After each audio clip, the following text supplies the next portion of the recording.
Okay, I'm recording this video with FFmpeg screen capture. So if you're interested, I'll put the video I made in the top right.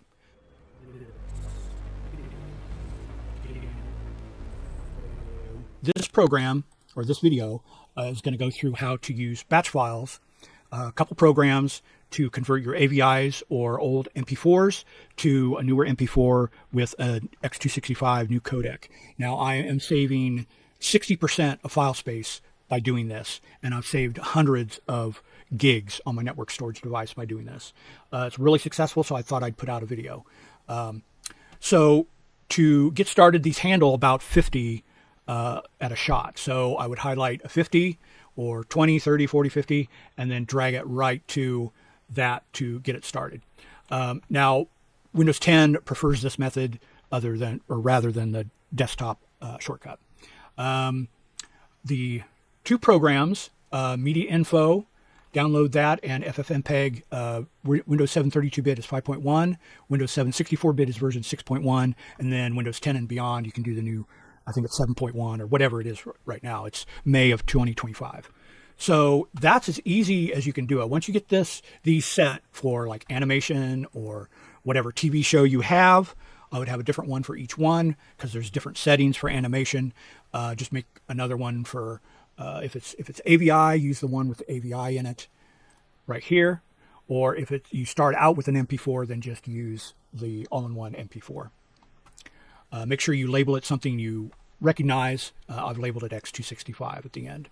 So yeah, you just drag it and then it would just go. There's optional stop, optional sleep, optional shutdown.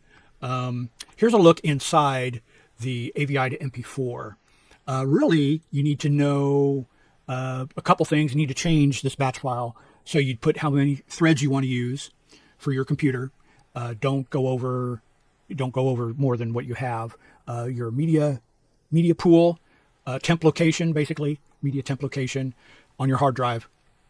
The destination, so that would be a new folder, presumably x265 folder, to put the new, so you don't overwrite the original.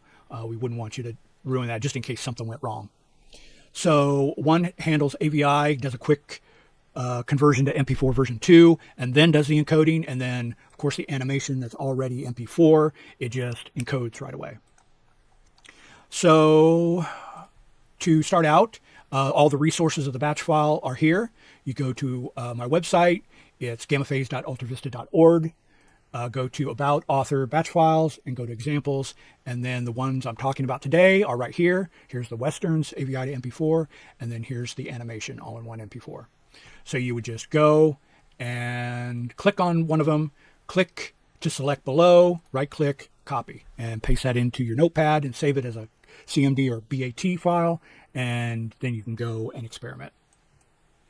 Another resource, search for x265, and then there's cheat sheets, highlighted, not highlighted. You'd go in there and click to download. That would give you charts, things you need to know for setting some of the settings in there. There's a legend to it. There's items in here that aren't like in presets, and then it describes what this function does. And a little bit about it, so utilize that cheat sheet. So let's go back. I think I have all my batch files here. My batch cheat sheet is here in case you want to know the symbols that I'm using or that kind of thing. Because if you do a lot of editing to this, I can't guarantee that it will work. So let's get back to the batch file. Hopefully you're sold by now how easy this is. Just drag them in. And it checks for optional stop file or sleep or shut down. Now, if these exist, they will show up. So when you just double click this, basically it's going to give you a little outline of, okay, here's your temp location, here's your media destination, what the batch file is that it's called, so you know what you're getting into. So, yeah, the optional stop, sleep, and shut down, if those files exist, it will tell you they exist. And I think a later one, I make sure the optional stop is always disabled. So I put a hyphen in between the optional stop because sometimes I'll optional stop and then I'll forget to change it back. So it'd be good to do that. So basically, I'm going to kind of go through the basics. This does some error checking. This displays all your command line, all the files you're going to work with. It'll just print it on the screen. It'll get the active count and your total count ready. And this little line here, it shows you where the loop starts and how far it goes down. Of course, there's a template, a cool-off period. It'll only start with 5 seconds. But then after it does one file, then this number here is for 2 minutes. So if you want to change that, of course, do that before you run this batch file to have it work for you correctly. Optional message, if there's something in the media temp location, it stops the program. Make sure there's no hinky stuff going on in there. This section copies from your network storage device to your media temp location. And it gets the file size. So we're going to compare file sizes, and then we're going to get the time it took. That'll be later on. The title of the batch file will change. It'll say what active, the total count, working on this certain file. Stage 1, this is only for the AVI to MP4. The container is changed to an MP4 version 2, and it has to do that right before it does the encoding. So you just do that. So the MP4 container is there, and the Xvid codec or DivX codec are in there, and then that's the only way I could get it to run. If there's a different way, put some comments down. Maybe there's a simpler way. So then here's the real encoding. It takes the original file name, MP4, and changes it to temp $encode, and it will work off of that as the original source, and it will make a new file with the new encoding with the original name MP4. And here is what does that. This is all one line. The caret tells the batch file, okay, the line below also needs to be up and considered on one line. So consult my batch cheat sheet for different things it's doing in here. You shouldn't need to change it much, except maybe the constant rate factor. This is the default. You might want to change the preset to medium or slow or whatever. And then here's some x265 parameters. I would, of course, reference the batch cheat sheet on the parameter cheat sheet on my website. That has a lot of explanation and default settings you need to use, things you shouldn't do. So that's on there. But this tells you the frame rate. That's important, or the keyframe. So each one has like an iframe. Iframe takes up a lot of space, so it tells you the interval. And then if it needs more iframes because of fast motion, that's where the scene cut is. So consult that booklet for all kinds of different settings, and even some more look-ahead features that really help make this a really small file. Of course, the codec. Here's the calculation of the file size, and here's the calculation for the time. And then, of course, it puts it in the title bar. So I'll give you a sample of what the title bar looks like. For each one, this is kind of what you're going to get right here. You're going to get what file it's on. That's the first number. Then the total, and it will tell you how long it did the first or that last file, the duration, the size savings you got, and then working on the next file currently. And then it also, this batch file also makes another log file.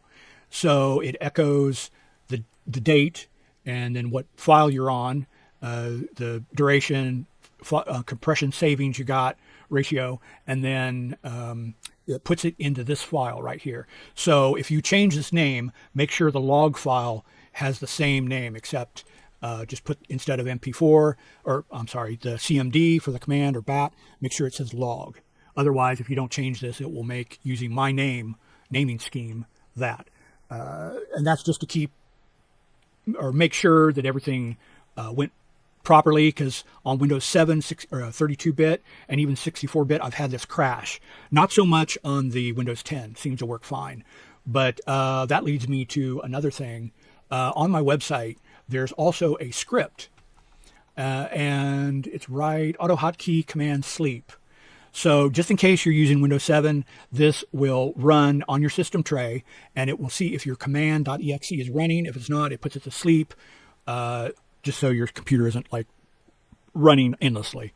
If it's already aired out, it's just idling. So there's that. Okay, getting back to the batch file, let's go to the AVI. There's the time it took. It will do that, do the title. Okay, once it's done, or no, yeah, once it's done, it'll do the calculations and it will give you a choice. So at this time, if you have interrupted in the middle of encoding, which makes the encoding not good anymore, you have to tell it, okay, yes, no, or Q. So to get out of the encoding, you hit Q for FFmpeg, and then it will exit no matter what. We're in the middle of something. So that MP4 is no good. So you hit Q again, and it will kind of clean things up. So it'll change the bad encoding, delete it, get the original, rename that, and that's what this does. And then it just exits the program right away. That's what the exit 0 is. If you say yes, that you did quit while encoding, the Q and the yes will be the same thing. If no, then it won't do any cleanup. If you hit the N key, it won't do any cleanup or anything. It'll be a mess. And then here's another stage 3 cleanup, the real cleanup if you've let it encode. It will copy the from your hard drive, the new encoding to the network media destination folder, delete the source, and just do a general cleanup so everything's clean. Here, if this file exists where this batch file is, then it will optional stop and it will just pause. That way you can just, if you want to pack it up for the night in between encodings, there you go. Otherwise, if that name is something different, like I put a hyphen in between optional and stop, it'll say, nope, just continue. So it'll just keep going down to here and then loop back. So what the shift does is takes the file that you did work on, deletes it, and brings over the next one to process over for it to work on. If there's nothing else to work on, it just stops. But if there is something more, then it just loops and loops and loops until it's all done. Hopefully there's no error messaging. That's what this is right here. If there's any errors, it'll kind of show you or tell you what it thinks it is.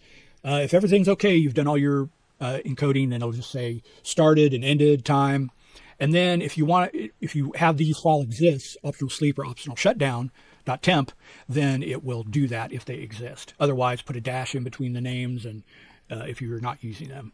That's just in case you want to, have it run overnight and just let it, do its thing. So that's it for the batch file. It should be pretty stable by now. I use it a lot. This one, the only thing this doesn't have is that little FFmpeg to change it to the MPEG version 2. Otherwise, it's pretty much the same. But it is good to have something for AVI and MP4 since there's special things that have to be done. Okay, I should mention if you are doing the MP4, I do have a video on how to record over the air video, how to edit, how to make MP4s of your TV shows with this version, and a real comprehensive video. I'll put that up in the top if you're new to editing and want to do it that way. Take the over the air. I have basically several videos I've already made. They're in my different channel, YouTube channel. I've made a couple of them. Here's the comprehensive one. So go to the ID band at YouTube and put in video editing in Vidimux. It's this one right here. It will take you step by step from a novice, all the things you need to do. And then I think there's some more video editing down here. Right about here. This goes in really in depth. I use the ViewTV AT163 or 300 to record my video shows on thumb drive and other videos of the ViewTV. I don't know if they sell those anymore, but if it has a DVR function, it should work.